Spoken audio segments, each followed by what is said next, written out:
We're fine. Hold on, we're fine. Hold on. Look at me for a second. Look down for a second. No, with your head up. No, yeah, and now look down. Oh, no, it's okay. I tried to do my makeup in the camera, but then because it wasn't mirrored, I stabbed myself. Is it like here that you're talking about? Yeah. It is. Yeah. Look, I just decided something happened there and I just went, fuck it.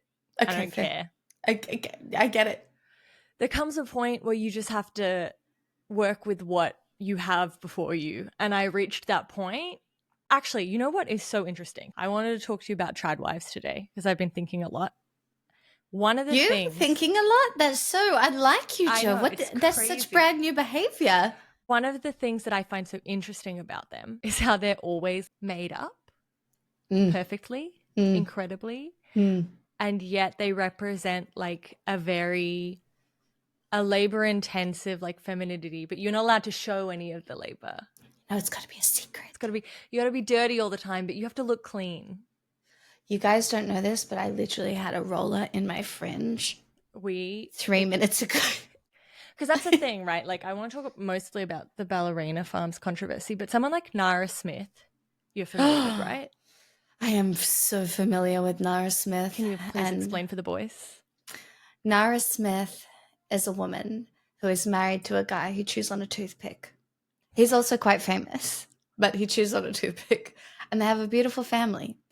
And she also has eczema or psoriasis. It's one or the other. You know what I love about you? I'm going to the specifics first, and then I will broaden it. You were like, she's beautiful. Her husband chews a toothpick. She's got eczema. And I'm like, are you going to tell them? And she also makes everything from scratch. Yeah. And I'm talking, like, if her kids want cornflakes, it's cornflakes from scratch. This woman made bubble gum. From scratch. See, even Pixel thinks it's ridiculous. It's ridiculous. But she'll be like, Lucky and I woke up this morning and realized we were out of toothpaste. So I decided to whip some together. And she'll be wearing like L'Envent, like a $40,000 dress, perfect makeup, perfect hair, perfect nails. And she'll just like start making toothpaste from scratch. To give you an idea, she did come out of her fourth pregnancy. I think it's 3. Her 3rd pregnancy, and then like 2 days later was like back in the kitchen just vibing. Ballerina Farms, who's another, so these women both create like TradWife content. Yes. In terms of like they're homemakers.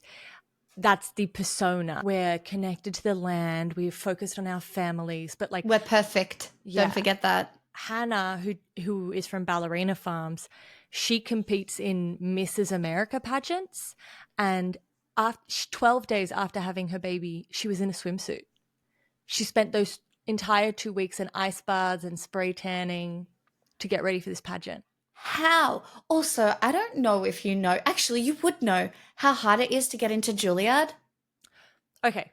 We need to give context. Okay. So for the context, for like Nara Smith is married to a model. They're both models. They're both very young, but they're most famous for Nara's TikTok where she makes food from scratch. They have 3 babies. She's 22. Hannah, last name escapes me. Hannah Ballerina Farms. Hannah from Ballerina Farms. Ballerina Farms is the endeavor, has 8 children. She's married to the heir of JetBlue. Yeah. And they run a farm and like work off the land together. And she runs this real traditional farm.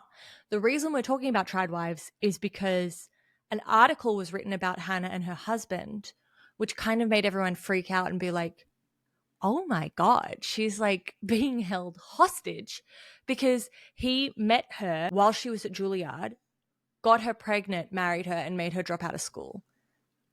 Well, she's pregnant. You can't be a ballerina and be pregnant. Juilliard accepts like 12 people. It is hard to get in. What are your opinions on Hannah from Ballerina Farms? Because I flip-flop back and forth. I think she made a choice where do you know this, the comparison I'm about to make doesn't feel good. Tell me. It doesn't feel polite, but it gives 50 Shades of Grey. I haven't read it. It got plucked out of obscurity by a billionaire. Imagine how that would feel, and then you just go with it.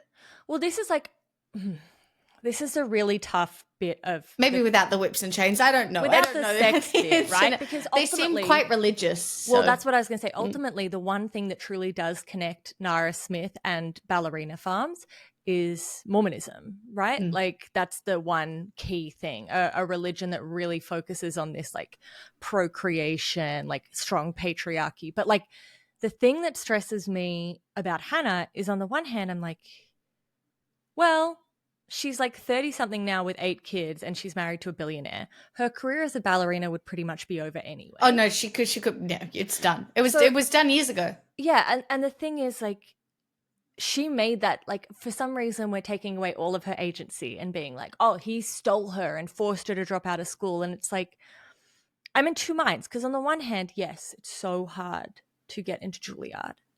And she did give up all of her dreams.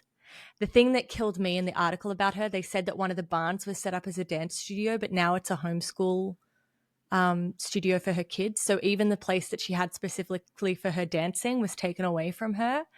But like on the one hand, I'm like, she made that choice and ultimately like we can't take away her agency because her life as a ballerina would have been filled with abuse and eating disorders and she may never have made it. And like, yeah, she made it into Juilliard. Even that doesn't guarantee you a career as a ballerina. No, I definitely think she made a choice. Yeah. I don't think we can take that away from her. I think she made a smart choice. You just don't see the consequences of that choice when you're making it, and right? So I think that with her agency, she made a choice that would have been incredibly empowering at that time. And especially if you wanted to be a mum, if you wanted to have lots of children, why not have lots of children with a billionaire? But she has found herself a little trapped. Well, this is the thing that I find so interesting. I think the reason that this TradWife content is so huge at the moment is because it's aspirational. When you look at the gap between like how many women are married versus how many women want to be married and how many children women are having versus how many they want to have, because it's not actually to do with like living this traditional lifestyle, right? It's reclaiming this aspect of traditional femininity that is actually tied up in uselessness, right? I disagree. Really? I think that a lot of people are choosing this path because it is false safety. But this is what I mean, right? It's actually nothing to do with the traditional lifestyle. It's to do with the safety of wealth. Because to be the kind of woman who makes your own toothpaste and does so completely dolled up. So you're telling me you've had 2 hours to get ready and now you've got enough time and enough resources. You have no other things on in your day. So you have the time to make toothpaste. You have the money to have all of the ingredients for toothpaste on hand, and you're going to make that from scratch, even though making it from scratch is more expensive and more labor intensive and time intensive than it would be to run down to the corner store and buy a $2 tube of toothpaste. You are actually signaling, I have so much time. I have so much leisure. I'm not worried about anything. I'm so worry-free in my life that if I want to, I can make toothpaste from scratch. I also think it's a pushback against, you would know the smart way to say this, but the normality of consumerism. So because everybody else can consume stuff, it's no longer special for the rich. So what is special for the rich now is to be able to make their own, because they're not buying the stuff like the peasants. Well, they're making their own. Like Ballerina Farms, right? Normal people who used to work in agriculture can no longer afford to have farms because they've all been bought up by corporations. So to have a hobby farm, which, by the way, I've heard really bad things about all of the animals on that farm dying. Oh, because they don't know how to run a farm. And you can't run a farm as a single woman with 8 children. Her husband isn't helping her run the farm, and he won't hire anyone to help her on the land. Well, if you look at their oven, you know how their oven looks like old and like, you know, a really traditional oven that they probably just picked up off the side of the road. It's worth like $20,000. It's a $20,000 old looking oven. I'm in two minds, right? One of the big defenses I had of Nara Smith was, oh, maybe we're just so detached from where our food comes from and chains of consumption that she's actually just been brought up in a really conscious way to like appreciate what goes into food.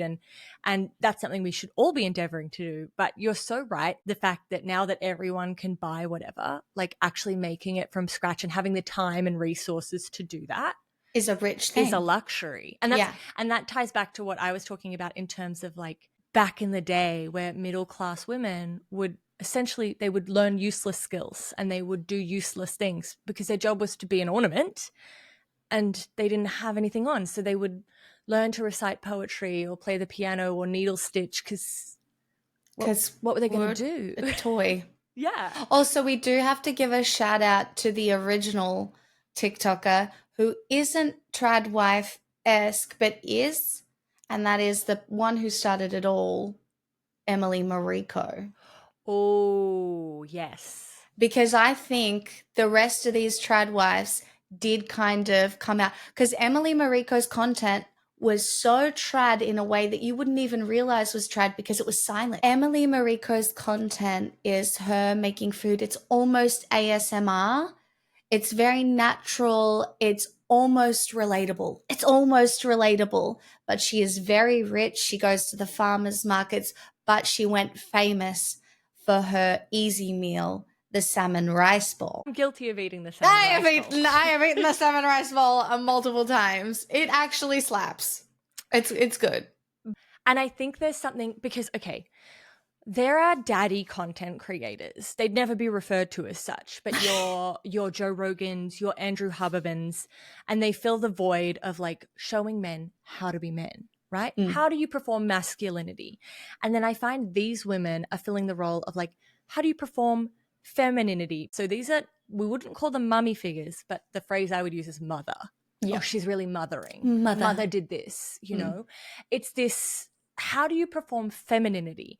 And our mothers can't actually teach us that because one, a lot of women today feel really betrayed by that kind of second wave feminism where we could have it all. They're like, actually, that didn't happen. That didn't work out. We didn't get it all.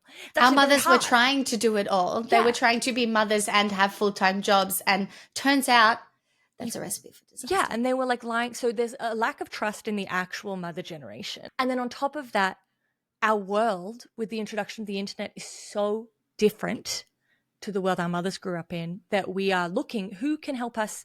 How do we be women in this world? And to me, this TradWife material is actually like fetish material for women without the jerking off. It's like, imagine this. You're in this life where you're beautiful all the time and you make stuff from scratch and you have this perfect family and you're also a social media star. Do you know what's so fucked up? What? Some of the shit that they do in those videos does kind of, it's me performing my gender to myself. I don't know if it's that way for you as well, but like when I do my hair, it feels nice. It feels like yeah. And this is that, and that's the other thing because you're like, is what I'm doing real? And this is where the conversation can sprawl out like in a major way because some people decide to unpack performing gender while other people just find comfort in still performing parts of gender. And it's very interesting. It's hard to find. Me. It's like the performance is interesting and you can like question like, am I doing this to perform my gender? But what is more interesting to me is when I look at these daddy and mummy influencers, right? When it's like Joe Rogan or Andrew Huberman, what they're teaching is like how to optimize, how to make a lot of money, how to do this. But with women, it's always like how to look beautiful, how to walk, how to be desirable, how to make everyone around you feel comfortable, how to make it look effortless. Yeah. It's like the thing I find so interesting as well about Ballerina Farms. I don't know if you saw the video of her getting the apron. Not the egg apron. The egg apron. So for those of you who don't know, it was Hannah from Ballerina Farm's birthday. She said she got a gift from her husband. She goes, oh, I hope it's tickets to Greece. And you might think, that's a bit presumptuous. That's a bit expensive. Her husband owns an airline. The tickets would have been free. Her husband owns an airline, okay? She goes, oh, I hope it's tickets to Greece. I've given you 8 children and I run your household. And he gives her an apron. From Ukraine, though. To help her pick up eggs when she goes and gets eggs from her chickens. This is what got me about that video. She's like, oh my God, an egg apron. And you know exactly what I'm going to, yeah. But then he goes in this like really mocking way. Oh, I raged. You're welcome.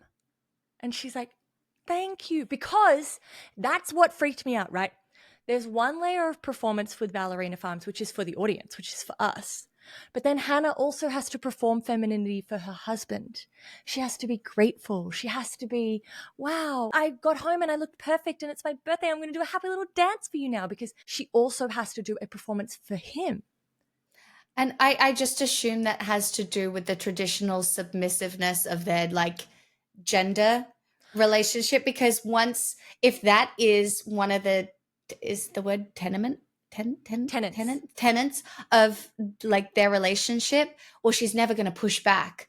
So she can't even, she has to perform it in that way. Well, this is so interesting because I was thinking like, are Tradwives political? And I got a term for us. Tradwives are political. F-A-U-X? Mm-hmm. Okay. Political. Okay. Because like red pill Sexy. is political in that it's not exactly politics, but obviously underneath Christian fascism, this sort of patriarchal relationship is big. And under Mormonism, it's undeniable, right? But what it is this idea, like everyone would love a slave. I would love to just have someone in my house to do shit for me, right? But the idea of the wife in these patriarchal, religious, sort of fascistic, you know how I feel about fascism and aesthetics. So they're looking good. That's all to do with fascism. But the patriarchy is this idea that like anything a man wants at any point in time, the woman, she's useless except for serving his needs. No, but she should have thought about it beforehand. Oh, well, he should never want for anything. He should never want for anything. But the idea that you could be sitting at home and be like, my husband might be hungry.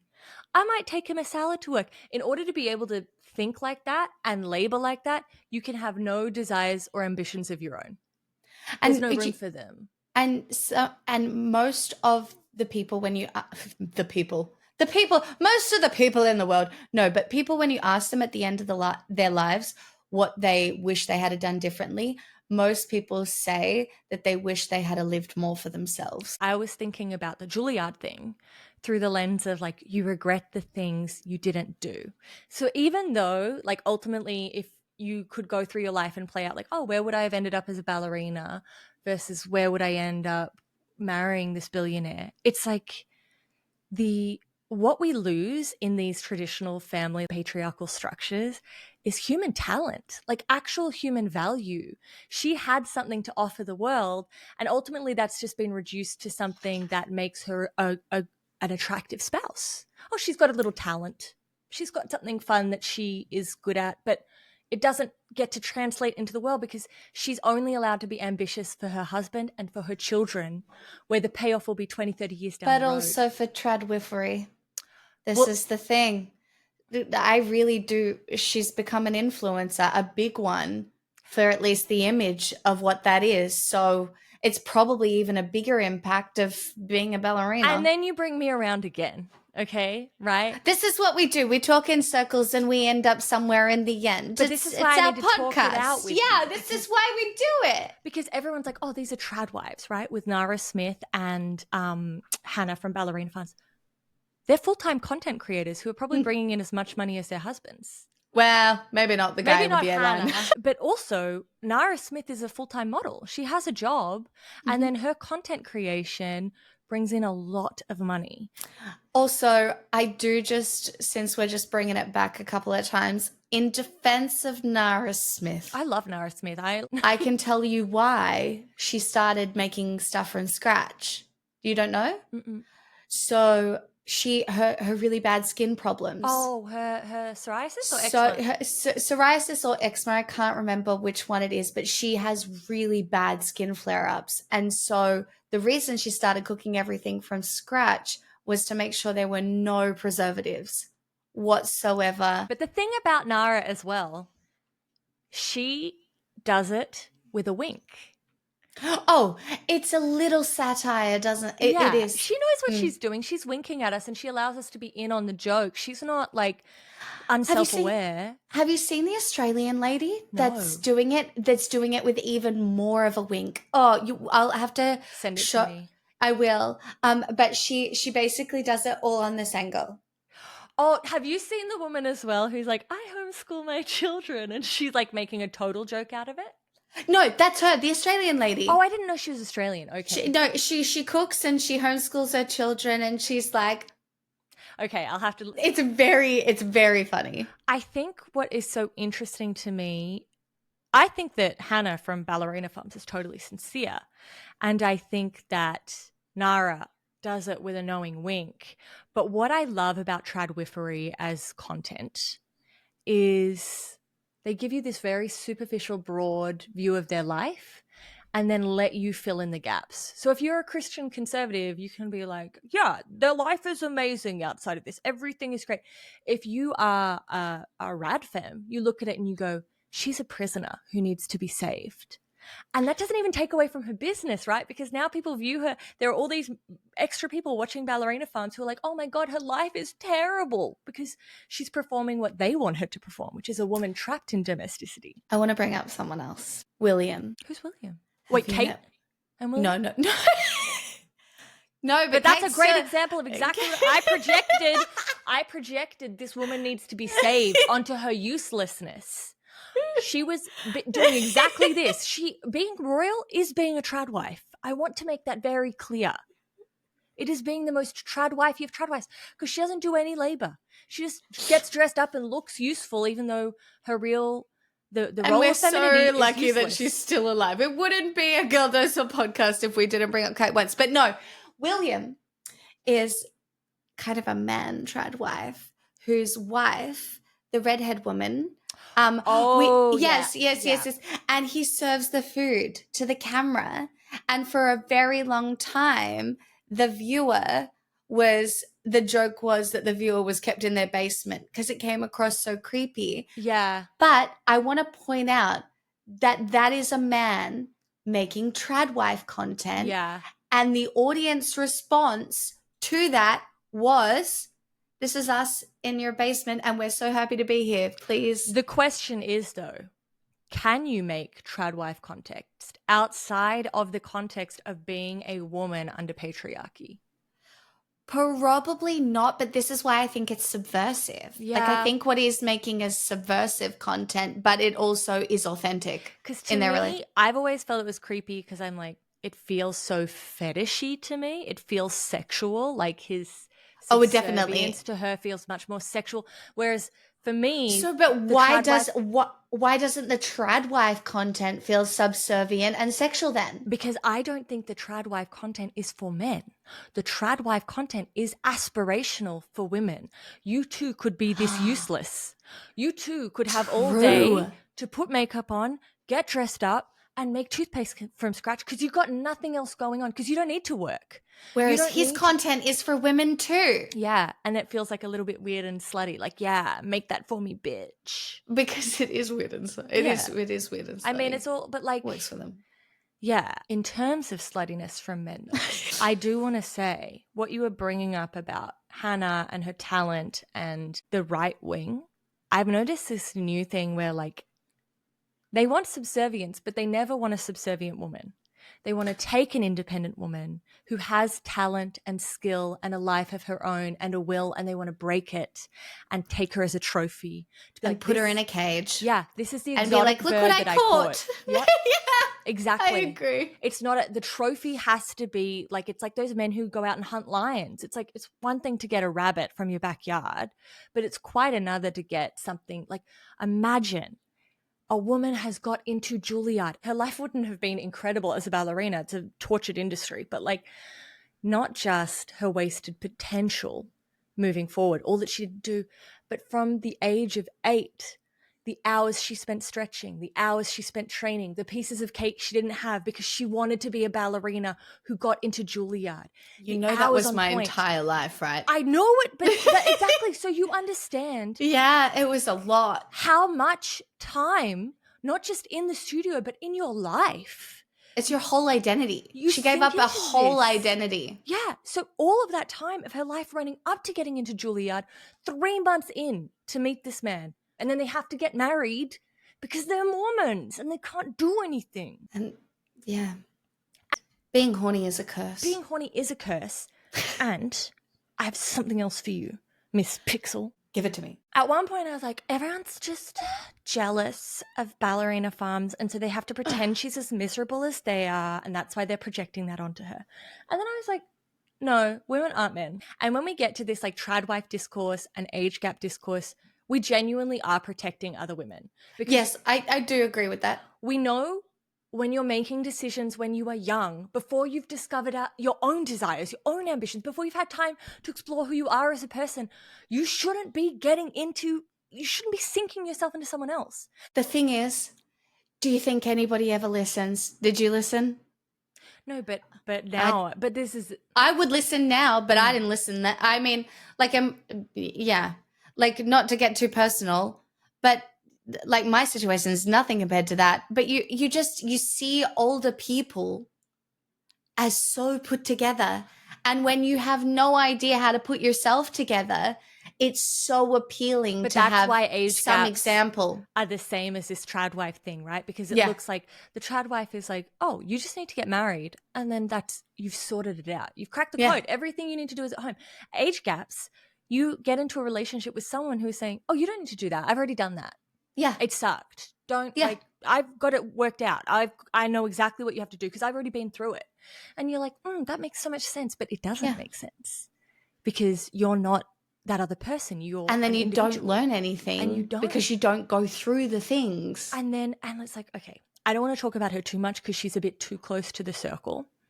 But Lauren Southern, as an example, because she's like the only woman on in the right wing, really. Every time a woman on the right wing goes into tradwife lifestyle, it's like getting COVID because you were convinced not to get the vaccine. You're not going to benefit from it. And then you have to come out of it and be like, actually, that was like indentured servitude. And it's like, yeah, everyone knew that. Everyone told you. And it doesn't play out very well for the audience, does it? No. And it's like, I find it very difficult with right-wing women because they do their why I left the left sort of videos. Shocking. But their why I left the left videos from the right-wing perspective is, I have discovered that fascism has a misogyny problem. And it's like, no shit. Amazing. Well done. Oh, this is where you drew the line, not at like the blatant racism and anti-Semitism. I find that most women who find themselves amenable to conservative politics are doing so, though, because it's just intense pick-me. It feels so comfortable especially when you want validation from men. It's because they'll tell you you're right. Exactly. And it feels so comfortable to be told that you're right sometimes like that. And it's so interesting to me because it's like when it's smart women on the right, it's pick me with the belief that they'll be the exception. Correct. And that they're sucking up to men will mean that men will protect them and they'll be able to be smart enough. Because it's like the same thing with Lauren, right? And these other women is Lauren married into a situation where her husband wanted a slave because that is how this sort of Christian fascism works in terms of patriarchy. But Lauren was an independent woman with ambitions of her own, who wanted to work, who wanted to be a political figure. And then, to have a voice, which you're not even allowed to have. Which you're not allowed to have. So it didn't matter what she did in the household. Because she was still her own person, it was never going to be enough. Yeah. Because she wasn't willing. What a man wants in this Christian fascism framework is, I have nothing on in my life except you. And that's why even sometimes Christian fascist men will come to resent their own children if they feel like their children are taking away attention from them. Ugh. Did you know that Marie Antoinette had her own fake farm on Versailles where she would dress up and pretend to do all the farm work? Yes, I did know that, yes. So that's what we're seeing. It's interesting with Nara. Never any mess in that kitchen. Never any mess anywhere. She's never dirty. There's never a mark on her clothes. And with like Ballerina Farms, Hannah, we see like some of the shittiness, She's not on her TikTok being like, oh, more of my animals are dead. Like, we don't see her waking up at 5 a.m. every day to go and milk the cows. We don't see that part of her life, which is, and in the article, her husband said almost like gloatingly, he was like, oh yeah, sometimes she's so exhausted she goes to bed for like a week and doesn't get up. How much of this do we think is cope from how bad the world is? Like, how much do we think this trend towards tradwifery is a retraction into the self where you can be whimsical and just make the world smaller? Well, because when you make the world smaller, you don't have to deal with everything else that's going on, which is a lot at the moment. I would say even beyond that, right? Even that I'm just a girl. It's like, I don't have any skills. I don't have any responsibility. It's a rejection of responsibility, eternal girlhood. I don't know how to do anything. I'm just here to look pretty. When you look at the industries that women work in the world and the supports they have, ultimately a lot of women are wage workers. There's no childcare subsidies to help them. Women are fucked by superannuation because they take time off to have their babies and that doesn't get paid in. Women are doing all the domestic labor and the work at their work where they're not being properly compensated and they're being excluded by their male counterparts. Of course, a woman's jerk off fantasy fetish content is going to be being able to just look pretty at home and make food. Yeah, I think it's just a retraction, and it's just like, well, we tried. Like, we tried working. But it turns out it was kind of fucked. I actually see it in relationship with sugar baby and OnlyFans content. Because it's still this, I'm just going to go on dates. So I just text this man and he sends me money. Or I think it's more like, well, God, I'll just play their game. Yeah. The rest is all too hard. Even though like the people pushing tradwifery would love to think that there's something so traditional, it really is the same as OnlyFans content.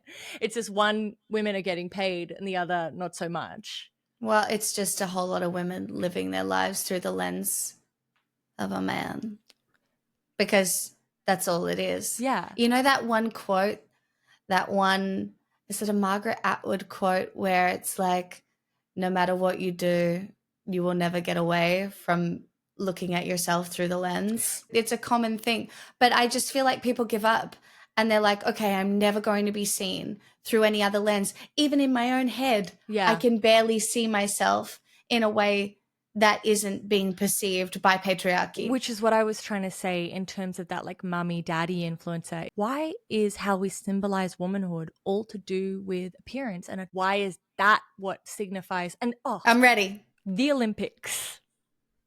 Segue. She did it, everybody. No, because ultimately, right, we have this whole drama with Amin Khalif, because she's not a woman, because she doesn't look, she's not a dainty, feminine, beautiful woman. Well, she won gold. Yeah. So. Because that's a woman pursuing excellence, human potential, flourishing in her potential. That should be what womanhood is about. But ultimately, men have decided that women's use is to look pretty. So even at an Olympic level, like, do you know how angry I was today when I was on Twitter and I saw a thread that was like, the prettiest women at the Olympics? Yes. Who gives a shit? What do you mean the prettiest women at the Olympics? That's not what the Olympics is for. But it's not just men, right? Like when Simone Biles started, some of the other gymnasts were like, oh, she's making it hard for more elegant gymnasts to compete. Did you see the photo of the volleyballers? You know, the two volleyballers from Egypt who were covered, and then the two volleyballers. And one of the comments I saw on Twitter was, they're both dressed for men.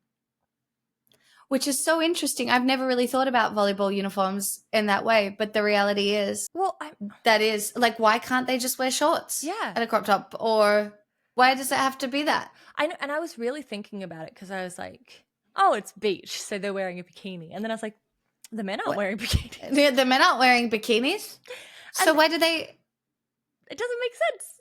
No. Like, it's just reinforcing this message that ultimately women's primary job is to be looked at. And if they have a talent, that's fun for them, but it's to the side. You married an Olympian? Wow. That's so cool. What an exotic bird.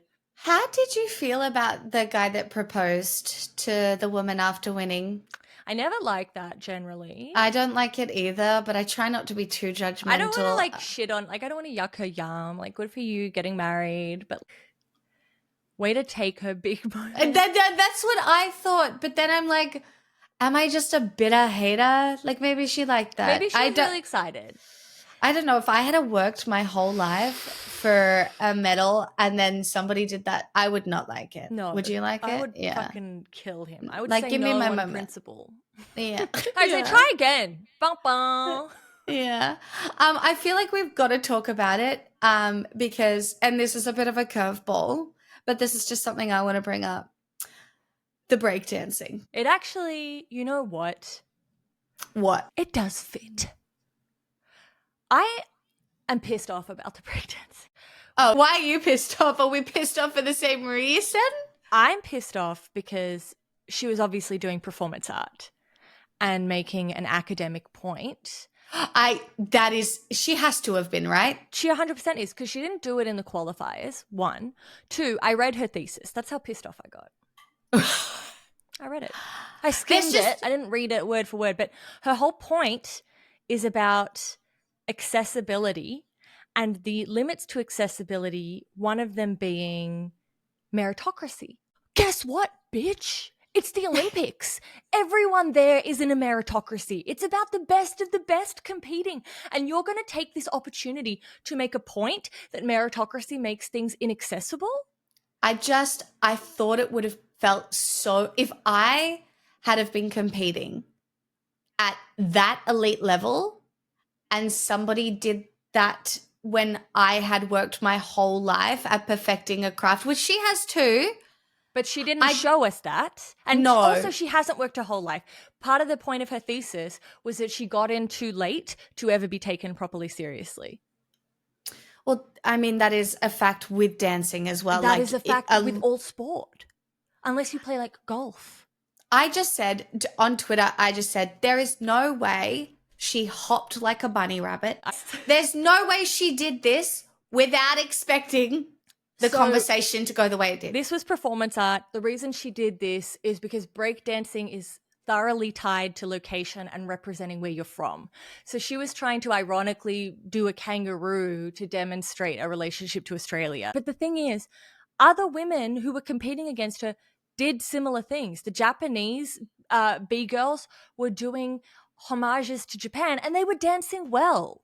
And all she did was make a mockery of a bunch of young women. And you know what I found so interesting? This is just, it's what cultural studies does. A white woman has decided to do cultural studies, study something that's not a part of her culture, make a point about how she doesn't have access to it, and then go to an Olympic level to make an academic point. I did tweet this. I just really think it is such a visceral representation of sometimes that top-down academia trying to analyze something from the top outside, where you're just not. And she just colonizes it all over again. It's like she doesn't even realize what she's doing. Sorry, I don't know if you can hear my dog. Be quiet. No, be loud. She has a lot to say about this. You give us your opinion. But the thing is, this Olympic opportunity could have changed a young girl's life. Like, what were you trying to say here? Other than shitting on an opportunity for a lot of young women. I guess just starting a conversation. It's going to be interesting to see how the conversation plays out because she does have a lot of defenders as well. Like a lot of people being like, "Stop bullying." I would have have you defended her met too. the internet? I would have defended her because she's exactly what Australia loves, right? Australia loves people who win and don't give a shit. And they love people who give it an Aussie fair dinkum go and they lose. Yeah. We love a loser. If you win and you think you're the shit, absolutely not. No way. We will take you down. You gotta be humble. Yeah. But someone like her who went out and was average, gave it her all, Australia would have backed her if she was doing it sincerely, which she wasn't. No. Yeah. So she should be bullied. She should be critiqued because she's asking for critique. That's exactly what she wants. And now she can't. Well, guess what? Maybe you shouldn't have gone to an international stage if you didn't want this much blowback. The whole situation was very interesting. But it's again, it's this like thing of like, oh, I'm winking, I'm performing, I'm making a comment. Nara Smith is winking and I'm okay with it. Lauren Southern is too sincere and I have a problem with that. Hannah from Ballerina Farms is a secret third thing. And we always hate the secret third thing, by the way. I don't, because we can't, we like to. Real-time processing here, everybody. Yeah, we like to be able to box things and understand them. So when someone's doing a secret third thing, you're like, we that's hate not that. in my predetermined categories that I had set out exactly. for this. Also, I feel like we need to point out, Jo and I are recording this on our last legs. We realized we haven't done an episode in a while. You guys can't tell because we've made it look effortless, which is our duty as women. We've made ourselves up. We did. We woke up like this, actually. Actually rolled out of bed.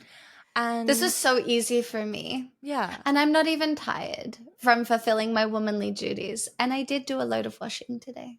Oh my God, I did one yesterday. But oh my God. Actually, if anyone asks, I didn't because clothes are just always clean. Yeah. But this is the thing, right? Thank you for mentioning the clothes. I love that we both say this is the thing now. I think I've ruined you because I say it. I say it all the time. People bring it up all the time how much I say it, and you just said it to me. This is the thing. This is the thing. Ultimately, what TradWife content does, it hides the labor of other women that are invisible. Oh, in it households. Sure does. And usually women who aren't white, who aren't middle class, women who are actually dirty and don't get the pleasure of having 2 hours to do their makeup because they have to work, because they have to feed people and they have to do the dirty stuff. In some ways, it is actually peak white choice feminism. Yeah. Because in the end, it is the fact that you have the choice. Yeah. Which it's like I am choosing, but it's like Nara obviously has help around the house, definitely. And Hannah has people come in, but I think her husband gets off on. She has 8 kids. Yeah. But like her husband, when he is like, sometimes she's so exhausted that she spends a week in bed. I was like, honey, that's depression. She is depressed. But it's also like he takes joy in working her to the bone. And well, I don't know that, right? This is the trick with Ballerina Farms and Nara. I'm projecting that onto the silences she leaves in her content. No, see, Nara and Lucky seem in love. Yeah, I love them. There is love there. Whereas you don't see that in the same way on Ballerina Farms. Mm-hmm. It is a different power dynamic. He is not like, my wife. He's like, no, and we see Lucky will be like, Nara is sick today, so I made her chicken soup from scratch. Like he does stuff as well. Yeah. And they're on the same kind of like role play level of life. When you see, I don't know if you ever saw any of the TikToks of the women who were like living in a trailer park, who were like making breakfast for my 6 kids. Oh no, I love those videos where they're like pulling the cinnamon scrolls out of but people don't like it because it's not aspirational, because ultimately the fantasy doesn't relate to womanhood, it relates to wealth. Yeah. I just, those trailer park videos, they definitely made me feel some kind of way about teen pregnancy. Well, that's what real tradwifery is, isn't it? Yeah. Because there isn't money and you are having to like also be the family's accountant, where you're like, okay, so my husband's given me $20 to feed 3 kids for a week.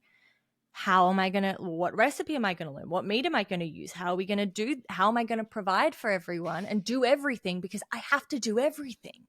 Did you watch Teen Mom? I love Teen Mom. I think Teen Mom, watching that, did protect me. Yeah. In some ways, because I was like, how is this real? Yeah. How is this? Life is so hard.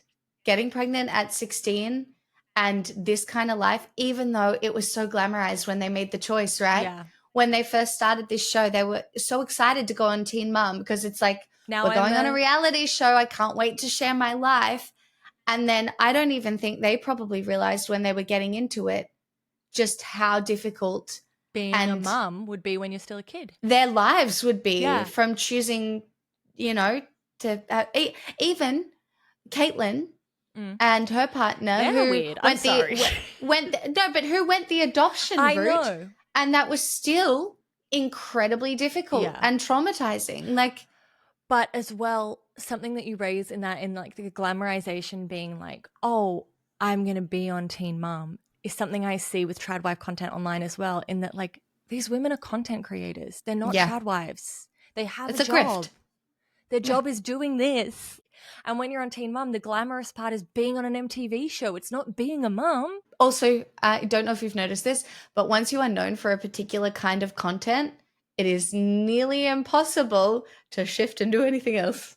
Yeah. Well, I was watching, even though I just perfected my algorithm on YouTube, I've decided to destroy it because last night on my autoplay, a Lifetime movie about Princess Diana came on, and I was like, finally, perfect algorithm. But then today I found this person being like, catching a Kick predator. And I was like, let's go. And this guy on Kick got people on, like underage girls on Omegle, to flash him, and would broadcast it out, and then had like secret Telegram channels where he'd send out all of their corn because he was like recording them flashing and jacking off. And these are minors, right? And when this guy starts to expose him, that creator started writing to this guy being like, oh, I really want to pivot and do more of like what you do, but it's so hard because whenever I try and do something different, all of the people in my chat are like, yeah, because your audience is pedophiles. No girls, oh my God. Like you've got no riz. And he's like, I find it really demoralizing. And it's like, maybe you never should have made content about being a predator. You know, this is a bit of a circle back, right? Because lolly is a very specific form of performing, I can't even say this out loud, femininity. Yeah. It's a very interesting, I guess, lack of responsibility, manifestation. No ability to know anything or do anything. Like the ultimate woman is sick or a child. It's true in terms of that, like distorted simulation of femininity. I personally live in the simulation of femininity that involves like, yeah, what's your femininity? Oh, yeah, I succumb to my humors. I have fits. I'm the hysteric. Like I'm the send her to an asylum. That's my femininity, and I embrace it. I would proudly. visit you. Thank you. I would visit you. I am definitely a little. Yeah, there's no. But in a way where you are a little, because I feel like I'm not. This is me being a bitch, but as your friend, because I love you. It's fine. I feel like I turn on your stream all the time, and you'll be like, "Is my throat? Am I dying? Am I dying? Like, okay. Guys, I am also nose. this. Okay, you can blame my mother for this one. I am. I'm like, is this bitch ever well? So you are a little bit. No, I am a hypochondriac. I can't help it. Yeah, guys, it's just as soon as I have a swollen gland, I'm like, that's it. That's throat cancer. I think I gotta go to bed.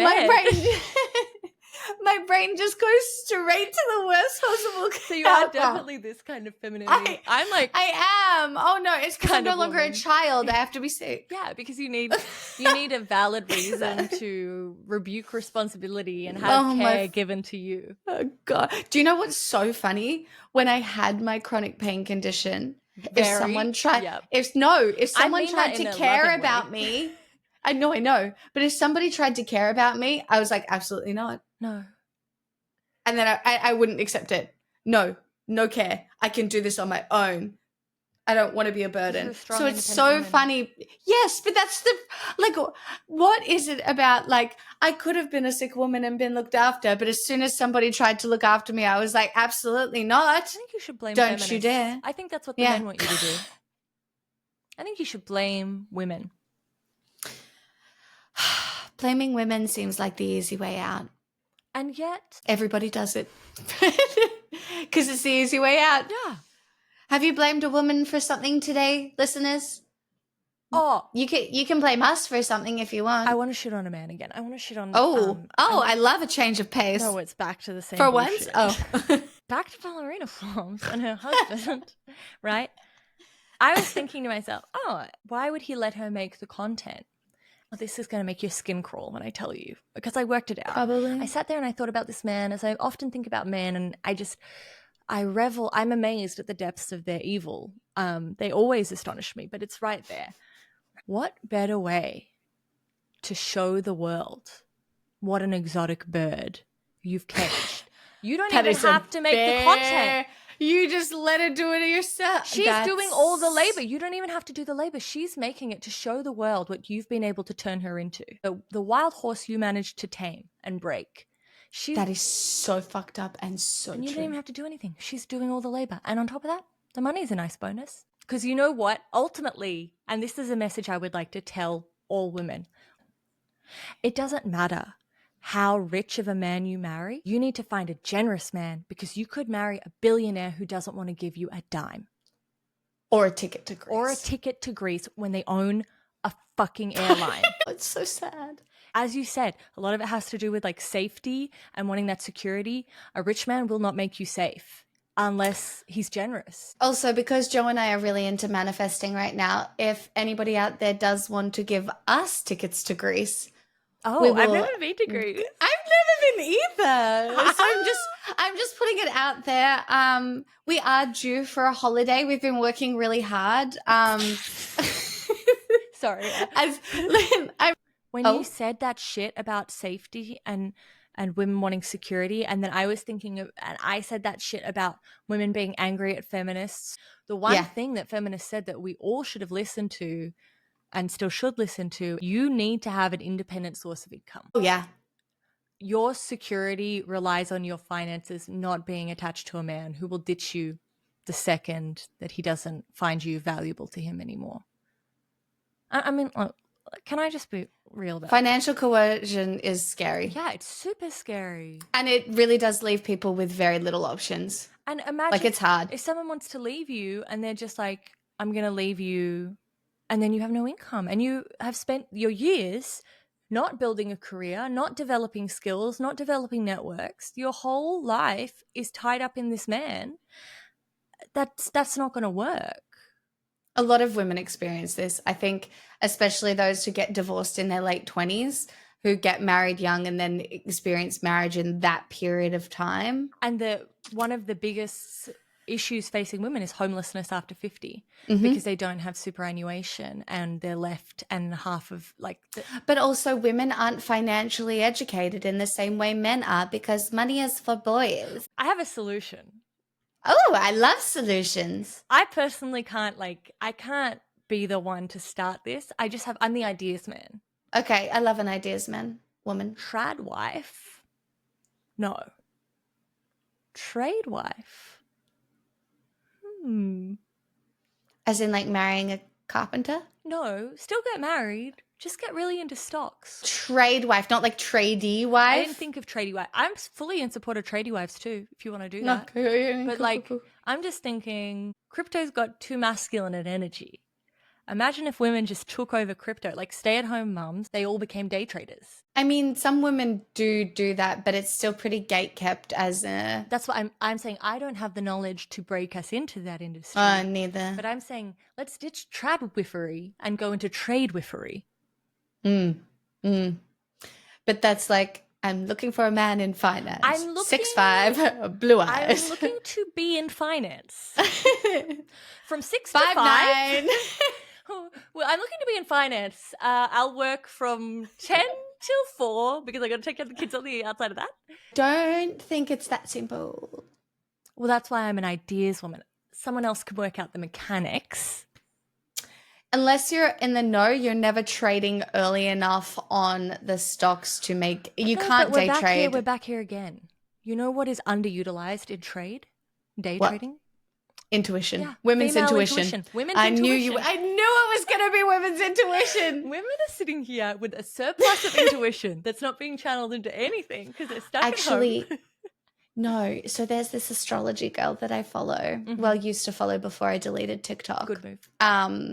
Yeah, I've been way more mentally stable. Can you tell? But I used to follow her, and she is actually hired by millionaires and billionaires to intuitively tell them when to invest and when to withdraw. If I had slightly I feel like more maybe money, that's our in. Yeah, if I had I'm talking even a spare $50, I would just give it a go and see. Wait, I feel like that's the question we should ask our listeners. Would you pay us for advice? What about we should do an episode. Would you pay $100 for our advice. Okay, what do you think about this future episode idea? We both take $100 and put it into stocks and we see where it's at in 6 months. Sure. Let's do it. How was the documentary? Did you watch it all? Well, I actually put it on my watch later because I was like, this can't go on while I'm asleep. This needs my full. No, this is peak content. Yeah. But actually, I was thinking about Princess Diana a lot because I was thinking about like someone working out against like TradWife content, which is what Princess Diana ultimately did. Because Princess is the ultimate TradWife. And so Princess Diana is the ultimate woman who, she is actually the ultimate mother in terms of like mummy influencer. Like many of us look to Princess Diana. Mother influence, absolutely, especially because of the work that she did. Yeah. We're like, oh, this is how to hold yourself with grace and dignity while under attack. This is how to stand up for yourself. This is how to be a woman of the world, to take care of those around you. Like being mother and like teaching women how to be in the world. I think that Princess Diana is really a mother for me. And that's why I'm obsessed with her. I think that's totally fair. Yeah. Wow, I think we've done well. I think we can shut the fuck up. I think so too. Slay.